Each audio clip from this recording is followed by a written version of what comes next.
মই আপোনালোকৰ ভৰিত লাগি অহা সেই ৰেণু যি ধূলিকণা সেই ৰেণু শিৰত লৈ হেঁপাহৰ চাকৰ হিচাপে সেৱা জনাইছোঁ আপোনালোকৰ ওচৰত।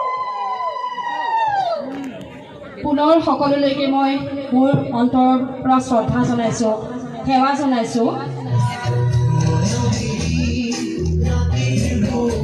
সকলোকে বহুত দিনৰ মূৰত মোৰ ইউটিউব চেনেললৈ স্বাগতম জনাইছোঁ। আচলতে বহুত দিন ভিডিঅ' দিয়া হোৱা নাই, আজি বহুত দিনৰ মূৰত এটা ব্লগ আপোনালোকলৈ লৈ আহিছোঁ।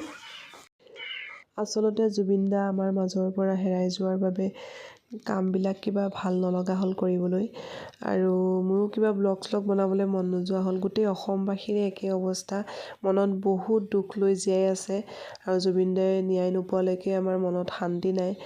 আৰু জুবিন দাটো আমাৰ মাজত সদায়ে থাকিবই বাৰু, মৰা মুহূৰ্তলৈকে থাকিব।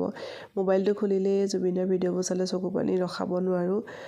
আৰু দুখৰ মাজতে গম পালোঁ যে হেঁপাহৰ উদ্যোগত আমাৰ প্ৰাণৰ শিল্পী জুবিন গাৰ্গৰ আত্মাৰ সদ্গতি আৰু বিশ্বশান্তিৰ কামনাৰে যোৰহাট ষ্টেডিয়ামত দিহানাম পৰিৱেশন কৰিব ৫,০০০ মহিলাই, আৰু এই দিহানামৰ নেতৃত্ব লৈছিল ৰশ্মি বৰদলৈ বাইদেৱে।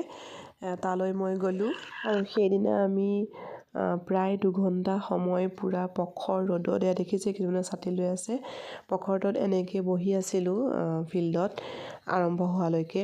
আৰু যেতিয়া ধৰক আৰম্ভ হৈছে আৰু জুবিন দাৰ হৈ বন্তিগছ জ্বলাইছে, তাৰপাছত উৰুলি দিছে, আৰু নামভাগ মানে আৰম্ভ কৰিবলৈ লওঁতেই বতৰটো মানে গোমা কৰি আহিলে, আৰু ডাৱৰ আহি গ'ল।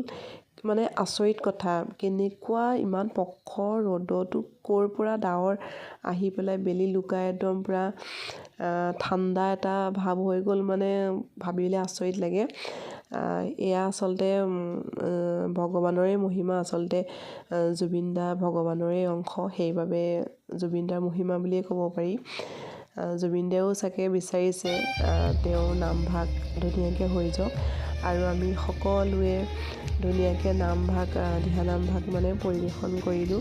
কিন্তু আপোনালোকক শুনাব নোৱাৰিম, আৰু মানে কি তেতিয়া মই ভিডিঅ' নাই কৰা, তাৰ আগতহে কৰিছিলোঁ ভিডিঅ', আৰু ভিডিঅ'টো মানে মই সাঁচি ৰাখিছোঁ আপোনালোকক দেখুৱাম বুলি, সেইবাবে আজি শ্বেয়াৰ কৰিলোঁ।